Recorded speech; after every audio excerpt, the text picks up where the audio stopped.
दुसरा दिवस आहे सोमवारचा। इथं आम्ही सगळेजण ओटी भरतोय देवी माईची देवीची, आणि नंतर मग आम्ही नदीवर जाऊ विसर्जन करायला। बघू शकता तुम्ही सगळेजण आम्ही पाय वगैरे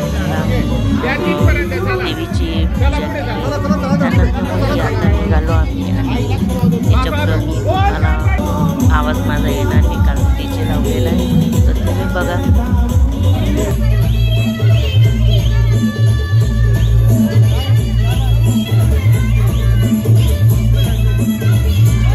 इथं रस्त्याने पण सगळेजण ओटी भरत आहेत। ज्यांच्या घरापासून देवी जाते त्या तिथे सगळेजण ओटी भरत आहेत देवीची, देवीला निरोप देत आहे। सगळेजण रस्त्याने सगळेजण ओटी भरत आहेत, आणि नाच गाणं सगळेजण करत आहे। इकडं तुम्ही बघू शकता माणसं सगळेजण नाचत आहे, ओवाळणी टाकत आहे, छान झालं आणि खूप म्हणजे खूप सुंदर वाटलं आहे। बघा तुम्ही बघू शकता इथे सगळेजण नाचत आहे।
मला येतं पण नाही पण त्यानंतर मग बघू शकता देवीला आता म्हणजे माझी ताजीच्या डोक्यावरती दिले.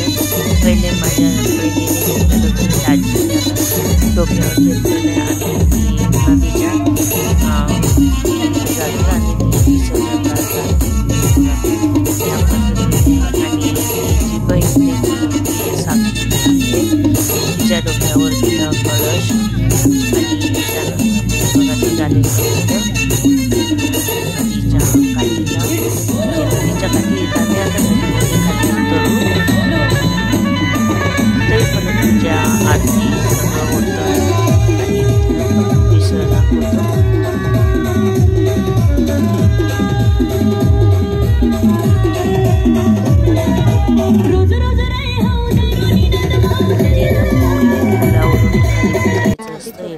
सगळेजण खाली येऊन गेलेले. आम्ही पुलाच्या वरती आहे आणि हे पुलाच्या खाली आहे. इथं आता आरती चालू आहे, आरती म्हणतायत सगळेजण. आणि त्यानंतर मग आरती झाल्यानंतर मग देवीचं विसर्जन होतील. हे बघा हे भाऊ जे आहेत ते विसर्जन करतील. ज्यांना नदीचं ते खाली उतरताय वाटतं असलं म्हणजे ज्यांना म्हणजे सगळेजण नाही जात, एकच जण जातं आणि तो त्या देवीचं हे करतो. आता ते देवीचं जे मुकुट वगैरे हे ते राहू देतील, बाकीचं सगळं विसर्जन करतील. सगळं विसर्जन करतील आणि देवीला निरोप की जय ह्या पद्धतीने की ही म्हणजे नदीमध्ये 4दा असं 5दा टाकतात आणि नंतर मग देवीला बाहेर काढून घेतील कळस समत. आणि मग कळसमध्ये जे पाणी असतं ते काढून घ्यावं लागतं आणि दुसरं पाणी जे नदीचं पाणी ते भरून घ्यायचं असतं आणि ते पाणी भरून घरी घेऊन यायचं असतं. तर मुकुटला पण एवढं स्वच्छ धुवून घेते आणि जे बाकीच्या जे वस्तू आहेत ते पण काढून घेते जसं आपण. तर ह्या छोटासा ब्लॉग आवडला असेल तर लाईक करा, शेअर करा, माझ्या चॅनल सबस्क्राईब करा. पुन्हा भेटूया पुढच्या व्हिडिओमध्ये. तोपर्यंत बाय. श्री स्वामी समर्थ.